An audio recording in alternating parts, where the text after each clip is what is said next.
बिहार विधानसभा क्षेत्र के ग्राम पंचायत बारहेट स्थित प्राचीन वैजनाथ धाम मंदिर की 70 बीघा जमीन और इससे होने वाली आय का मंदिर हित में उपयोग नहीं होने का आरोप लगाते हुए सामाजिक कार्यकर्ता शैलेंद्र सिंह रजावत ने तहसीलदार को आवेदन सौंपकर जांच की मांग की। शैलेंद्र सिंह का कहना है कि मंदिर के पूर्व कमेटी के अधिकांश सदस्य अब दिवंगत हो चुके हैं, इसलिए मंदिर व्यवस्था में सुचारू संचालन के लिए नवीन कमेटी का गठन आवश्यक है। उन्होंने ये भी कहा कि मंदिर की आय व्यय को सार्वजनिक किया जाए और मंदिर ट्रस्ट के बैंक खाते से होने वाली निकासी पर तत्काल रोक लगाई जाए ताकि किसी प्रकार की अनियमितता न हो सके।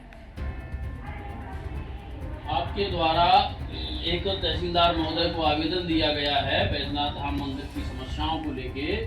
आपका आरोप भी है कि वहाँ व्यवस्थाएं ठीक नहीं चल रही और वहाँ की संपत्ति का कुछ लोग दुरुपयोग भी कर रहे हैं, तो क्या पूरा मामला है आप बताएं। मामला ये है कि ये सन 1996 में ट्रस्ट का गठन हुआ था।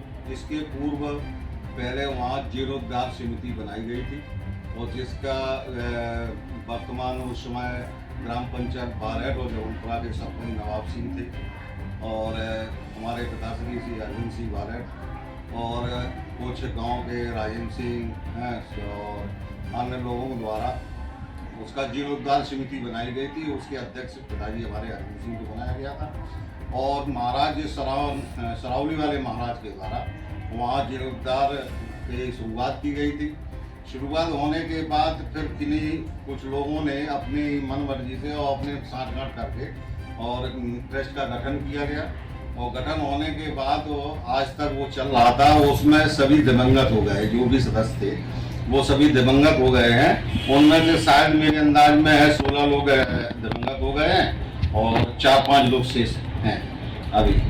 अब चूंकि वो गठित हो गए हैं तो वो पैतृक अनुकंपा नीति मान रहे हैं कि हमारे पिताजी अध्यक्ष थे तो हम अध्यक्ष हो गए, हमारे सदस्य थे हम सदस्य हो गए। तो ये कोई वो तो है नहीं अनुकंपा नीति का स्थान, ये धार्मिक स्थान है और इसमें नए लोगों को मौका मिले, नया गठन हो। तो पहली बात तो ये। दूसरी बात ये है कि वहाँ जो लोग संचालन कर रहे हैं वो कोई उसमें सदस्य नहीं है, ना कोई सदस्य है उसमें, ना कोई पदाधिकारी है। पदाधिकारी थे वो सभी दिवंगत हो गए हैं और जिनके द्वारा संचालन किया जा रहा है वो सब लोग कोई उसमें समिति में नहीं है और वो अपने सरपंच होने के नाते और गांव के नाते वो अपना बच्चों से दिखा के और उसमें सब कर रहे हैं और अपने मनचाहे लोगों को जमीन जोतने के लिए अखट बोलते हैं उसको दी जाती है और उसका आय व्यय का कोई आज तक कोई लेखा जोखा नहीं है।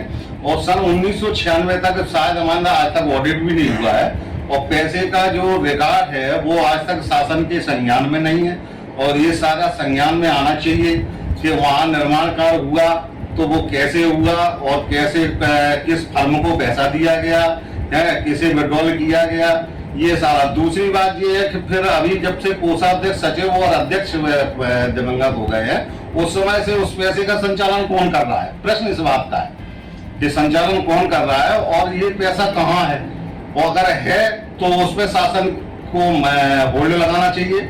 अगर उसका ट्रस्ट का जो खाता है शायद संभवतः मेहना सेंट्रल बैंक में खाता है और उस पर ट्रस्ट पे शासन को उस पर होल्ड लगाना चाहिए और आज तक 1996 से लेकर और आज तक का आय व्यय शासन के संज्ञान में आना चाहिए।